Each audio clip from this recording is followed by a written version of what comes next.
السلام عليكم ورحمة الله وبركاته. في الفيديو اللي فات عملنا مع بعض الشنطة العسولة دي، ممكن تروحوا تشوفوه لو حابين تعملوا زيها. والنهاردة هنعمل مع بعض الدلاية الجميلة دي عشان نزين بيها شنطتنا. ولو بتحبوا الهاند كرافتس وبتحبوا تعملوا حاجاتكم وحاجات اهلكم واصحابكم بنفسكم، خدوا لفه في القناه هتلاقوا فيها فيديوهات كتير مختلفه حلوه قوي قوي. وما تنسوش تعملوا لها سبسكرايب، ويلا بينا نبدا. الخيط اللي انا هستخدمه هو خيط مكرمية. عادة الناس بتعمل الدلايات بخيط كليم، بس انا ما كانش عندي ده ولا ده، فكنت هشتري، فقررت اشتري خيط مكرمية لاني ممكن استخدمه في حاجة تانية قدام، بس الكليم مش هحتاجه تاني ابدا. انتوا ممكن تستخدموا الخيط اللي انتوا عايزينه. انا اخترت مكرمية، انتوا تقدروا تختاروا مكرمية او كليم. انا حاسة برضو ان المكرمية لايق على المكرمية بتاع الشنطة، اوكي. وهو برضو ما بيجيش في شكل بكرة كده، هو بيجي في شكل شلة، بس انا لفيته على البكره دي واحده من بواقي البكر بتاعه الشنطه. لو ما شفتوش فيديو الشنطه هتلاقوه طالع فوق في الاي. استخدم نفس الابره اللي استخدمتها في الشنطه، مقاسها 4 مللي، ويلا بينا نبتدي. هنبدا اول حاجه بالدائره السحريه او الغرزه السحريه او ايا كان انتوا بتسموها ايه. هنمسك طرف الخيط. انا عاده بكون مع عدم التهدير، بس احنا هنسيب حته كبيره شويه وده مش هيكون تهدير، ده هيكون امان. هجيب بطن ايدي، هقسم الصباعين دول كده، بتعرفوا تعملوا الحركه دي. همسك بس الطرف بدول وهستخدم الاتنين اللي فوق. اوكي، هلف الخيط كده بالورب، يعني مش كده كده، هنلف الخيط بالورب كده كده، شايفين؟ فهو جه كده، لف، طلع، اتعكس فوق، ومسكت الطرف باللي ورا. بعد كده هجيب الهوك، هقلبه لتحت كده، ان الخطاف يكون لتحت كده مش لفوق، وهعديه من تحت اللي قدام دول، هيجيب اللي ورا دي. حلو، اوكي.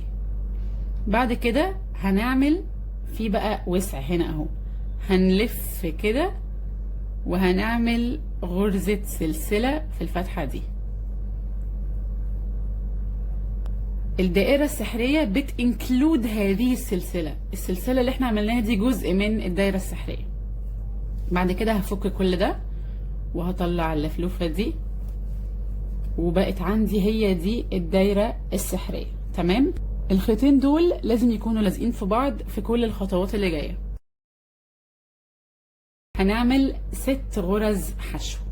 غرزة الحشو ان انا بنزل، شايفين؟ نزلت في الدايرة، معايا الخيطين على الابرة، بجيب واحدة من هنا، بطلع كده، بعدين انا ماسكة الابرة بطريقة مش بمسكها بيها في العادي.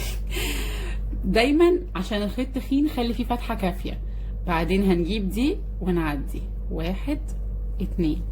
اوكي، دي كده غرزة الحشو الاولى. هنعمل بقى 5 كمان.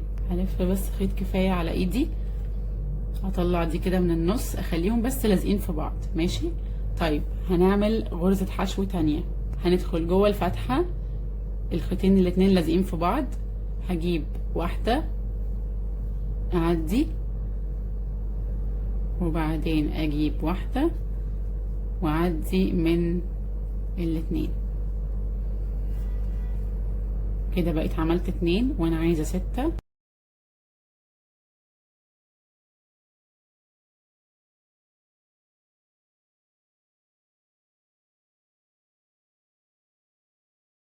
كده 6، 1 2 3 4 5 6.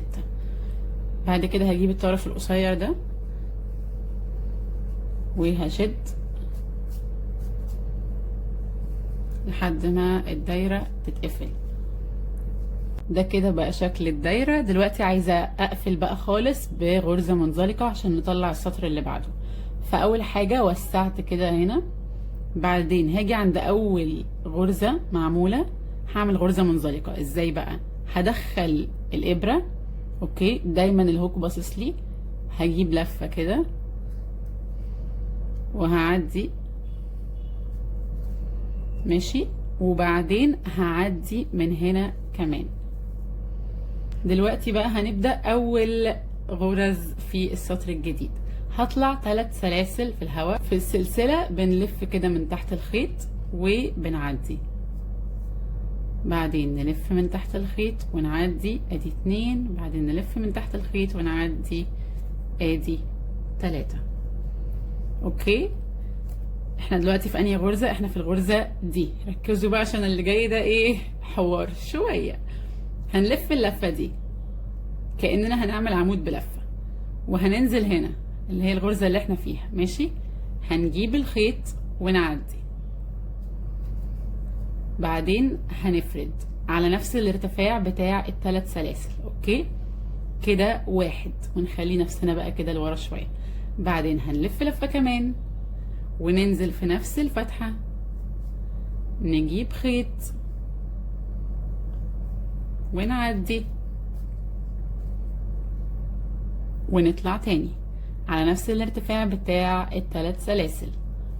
ده كده مرتين، هنعملها 5 مرات. فالتالتة ان احنا هنلف وننزل ونجيب الخيط ونطلع على الارتفاع بتاع ال3 سلاسل. دي رقم 3. كده بقوا 5 مرات. هروح بقى جايبة لفة واحدة كده وماسكاها كويس ومعدية منهم كلهم. وصلت بنصها تقريبا.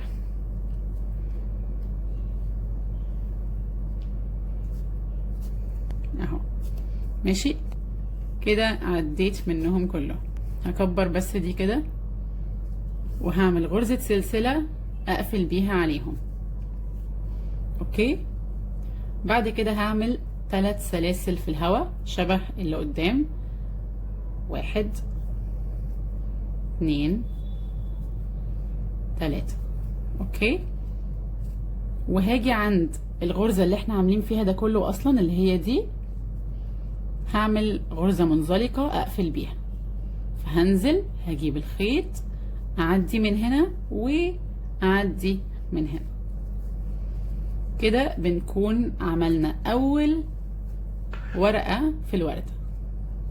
لو حسيتوا ان ال5 كتير قوي ممكن تعملوهم 4 عادي، فيل فري. يعني احنا في الاخر بنعمل ارت.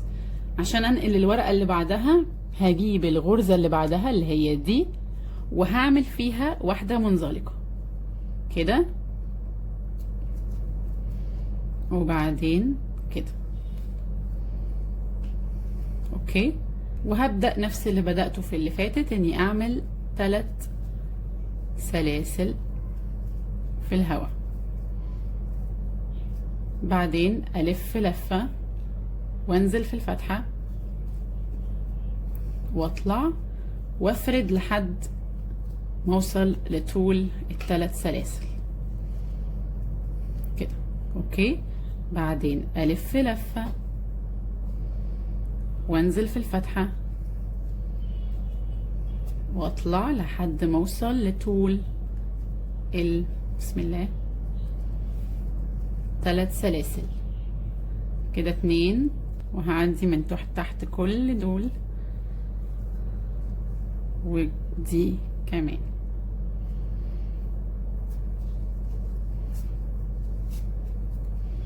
بعدين هقفل بسلسلة كده. بعدين هعمل ال3 سلاسل اللي في الهواء. 1 3، وهنزل في نفس الفتحة اللي هم كانوا فيها اللي هي دي، اعمل غرزة منزلقة كده وكده. كده بنكون عملنا تاني ورقة شجر او تاني ورقة في الوردة. وصلنا لاخر واحدة دلوقتي هنعملها سوا، وهنبدأها بغرزة المنزلقة. هندخل في الغرزة ونجيب الخيط نعديه منها ونعديه من دي مع بعض. بعد كده هنطلع 3 سلاسل. 1 2 3، وهنلف لفة وننزل نجيب ده ونطلع على ارتفاع ال3 سلاسل. نلف كمان لفة وننزل ونطلع على ارتفاع ال3 سلاسل كده 2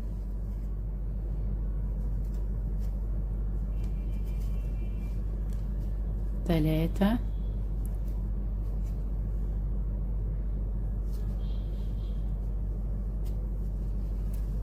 4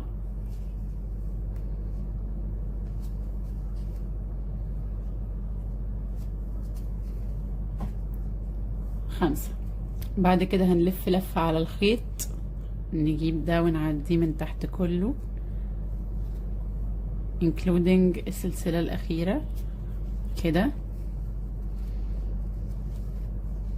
وبعدين سلسلة تجمع العيلة الجميلة دي كلها مع بعض وبعدين 3 سلاسل في الهواء، 1 2 3، ثم غرزة منزلقة أخيرة نقفل بيها الورقة في نفس الغرزة اللي كله طالع منها.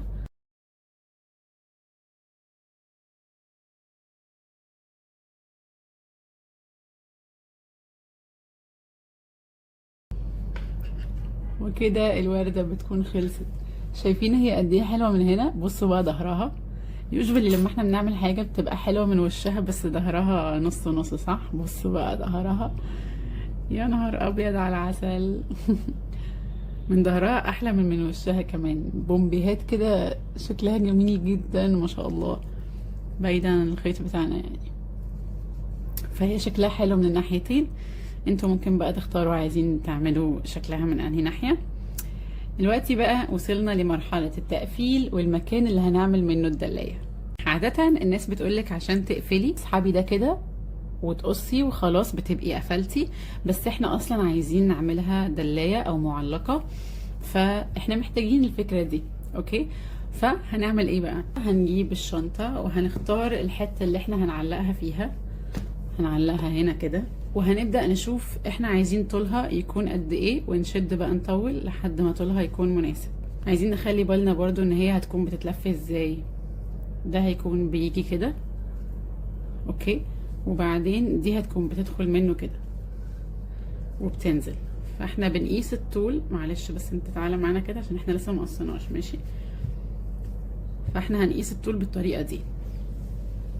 انتوا محتاجين زاوية اوسع. طب ثانية واحدة، نكون بنقيس الطول بالطريقة دي. انا حاسة ان انا عايزاها اقصر من كده شوية، عايزاها تكون كده مثلا، فهقصر ده كده لحد ما الاقيها وصلت للحتة اللي انا عايزاها. حاسة ان الطول ده كده ممكن يبقى لطيف كمان لما دي يعني حاسة ده كده كويس ماشي. فهاجي بقى من هنا اروح اقصر دي، بس خيط المكرمية لانه مكون من 3 الياف او مجموعة الياف ما بيتقصش عادي لانه ممكن يكر بيتلسع.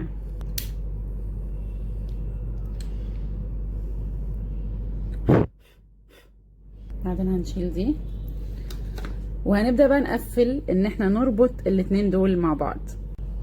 هنفك بس كده الاول ونشكر الشنطة على حضورها المميز. انا بس عايزة ان ده يبقى الوش، فبصراحة عايزة اربط ورا، فهشدهم كده الاتنين لورا.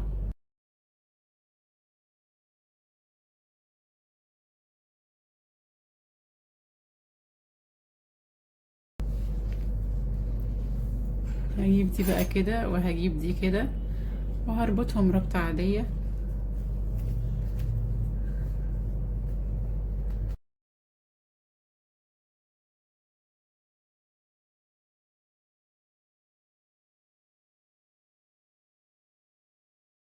وواحدة كمان،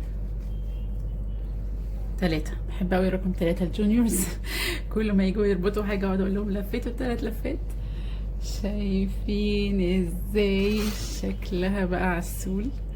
حتى الربطات دي سدت الفتحة اللي كانت هنا وعملناها كده منها فيها. يوجولي هتلاقوا الناس بتبقى دايما عندها من هنا كده عقدة، احنا عملنا العقدة منها فيها. يبقى بس عندنا دول، فهنجيب تاني الولاعة.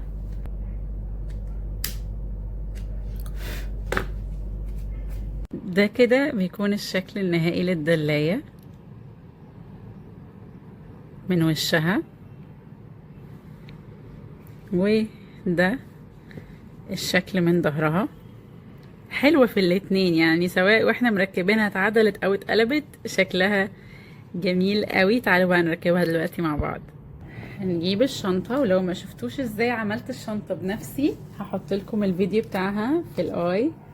بعد كده هنجيب احلى دلاية في العالم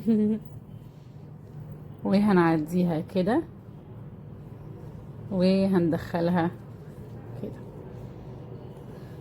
واو واو واو، the perfect tool. كده بكون انا خلصت وردتي. دلوقتي جه دوركم تعملوا احلى شنطة في العالم وتعلقوا فيها احلى وردة في العالم. هستناكم تبعتولي الصور شغلكم. لو ما عملتوش لسه لايك للفيديو اعملوا لايك للفيديو، خدوا لفة في القناة. لو حبيتوها اعملوا لها سبسكرايب، وما تنسوش تكونوا مبسوطين وتملوا العالم حاجات حلوة اكبر منكم بكتير. سلام.